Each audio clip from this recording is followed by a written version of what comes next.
Hey everyone, it's Jona, and it is time for another episode of DCOMmentary!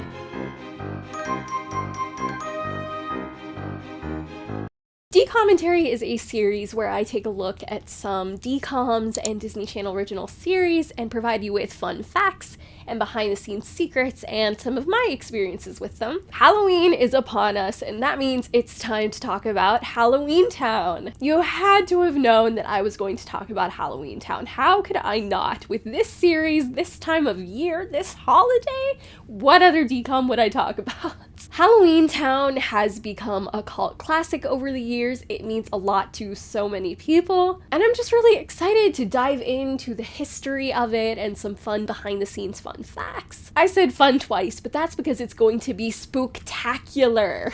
Halloweentown premiered on October 17th, 1998 as the fourth DCOM. It was so early on in DCOM history. It was created by Sherry Singer and her now husband producer Steve White. Sherry was actually given the idea for Halloweentown by her daughter, which is so cute. Her daughter asked her, where do all the creatures from Halloween go the rest of the year when it's not October 31st? And I love that that sparked Sherry's imagination and led her to create Halloweentown. Paul Birnbaum was the screenwriter, and his kids were actually named Marnie, Dylan, and Sophie. NBC actually originally bought the concept as a movie that would air at 9 p.m., but they decided it felt too young for their more adult audiences, even though it was darker than the Halloweentown we know today. Disney did actually originally pass on Halloweentown, but they ended up changing their minds after Under Wraps in 1997 was successful. So I guess the fate of Halloweentown depended on Under Wraps. When it got to Disney, they really ended up playing with it to make it appeal to younger audiences. Sherry said, "We were able to be very whimsical. We needed to create these really interesting characters.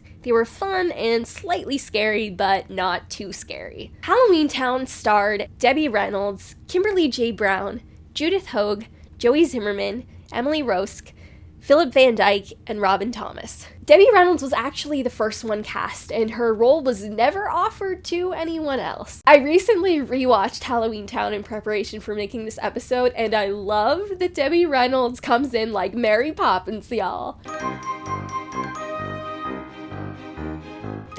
There had to be direct inspiration from Mary Poppins. I wasn't able to find confirmation of this, but the way that she enters and her carpet bag of endless excitement and prizes, clearly very Mary Poppins-esque. Halloweentown was built in St. Helens, just outside of Portland, Oregon. I guess a volcano had erupted there in 1980, which is wild. And so it's not the most populous, busy area, or at least it wasn't at the time. And the local people were very kind and very grateful to have the cast and crew of Halloweentown there, which is so wholesome and sweet, and it makes my heart feel warm and fuzzy on this spooky holiday. It feels like a Christmas feeling, more than a Halloween feeling. But there's no reason that Halloween can't have the same spirit that Christmas time gives us. In fact, St. Helens was so proud to be the home of Halloweentown that they have an annual festival. They dedicate the entire month of October to Halloweentown for locals and tourists. How amazing is that? How cool is that? And this isn't just like some little unknown thing. In 2017, about 40,000 to 50,000 people attended. That year was actually really special because it was the first time the cast had reunited since Halloweentown High, and they were able to pay tribute to Debbie Reynolds. So if you were there for that, you were there for something really special and really cool. For a while, you could even stay in Grandma Aggie's house. It was a bed and breakfast, but it has since permanently closed, which broke my heart when I read it. Halloweentown was filmed in June of 1998, and it was one of the hottest summers in Oregon ever on record. And I feel so bad for the actors and even the cast and crew, but like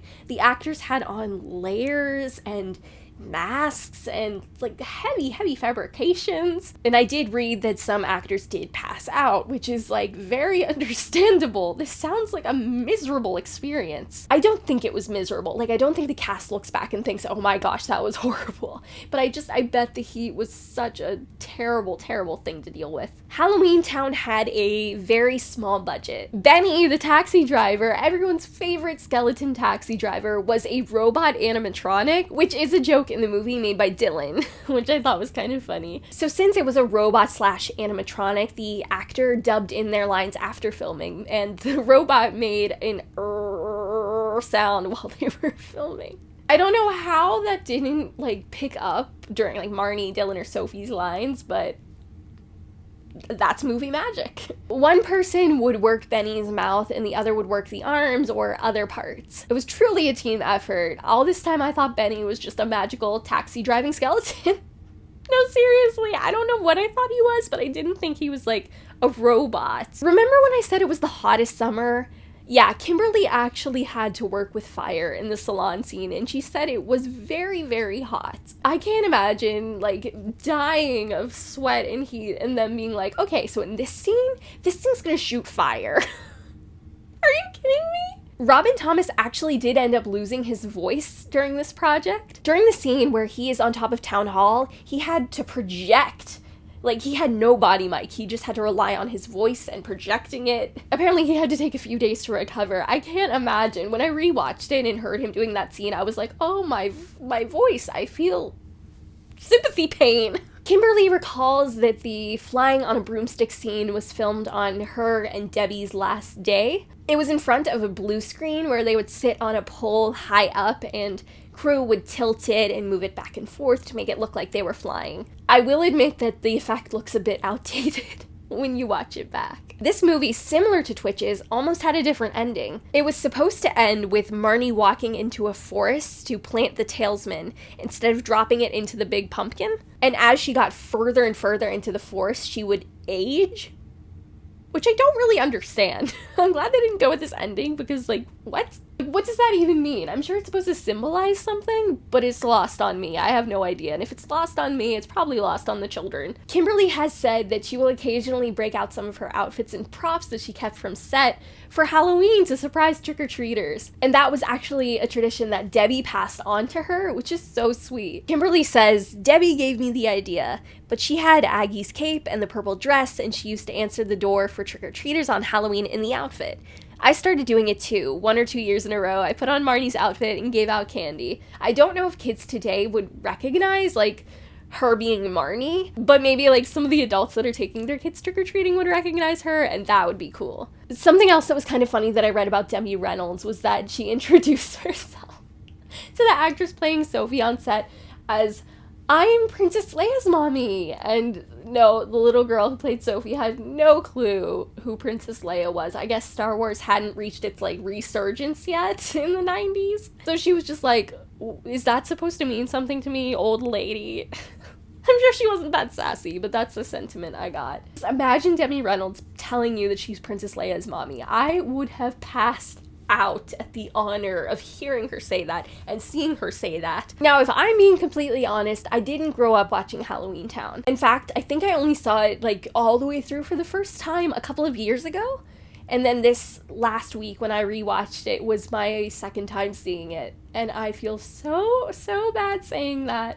And I feel even worse saying that I grew up really liking Return to Halloweentown with Sarah Paxton. I know that a lot of people have very strong feelings about this. And now, like, through researching it and really understanding it, I can see why people have really strong feelings. I do think it's really shady that Disney recast Kimberly Brown when she was fully ready to play Marnie again. And it was such an obvious casting change, like, it doesn't really make sense to me. I guess they decided they wanted to go in a different direction. But with Halloweentown being so beloved and Kimberly being so willing, it doesn't make any sense. But I don't know, I guess maybe that's a story for if I ever do an episode about Return to Halloweentown. I would love to hear in the comments your favorite memories with Halloweentown. Did you grow up watching it? Did you grow up watching Return to Halloweentown first? I'm so sorry that I did.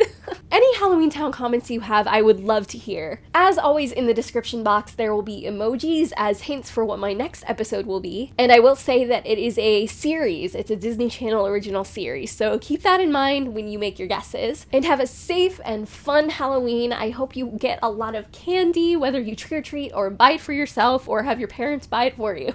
I'm not the biggest candy person. I don't really like sweet things or like candy, but I do love chocolate. And by love chocolate, I mean like deeply, obsessively love chocolate. So I am going to have a lot of chocolate and I am going to be living my best life. Maybe that's another comment you could leave. Let me know what your favorite candy is. I would love to know if you like candy or if you love chocolate like me. Just leave Halloweentown and candy and all the Halloween comments in the description. I would love to hear. Not in the description. You can't write in the description. Only I can. In the comments. And I love you all. Stay beautiful, you people. Bye!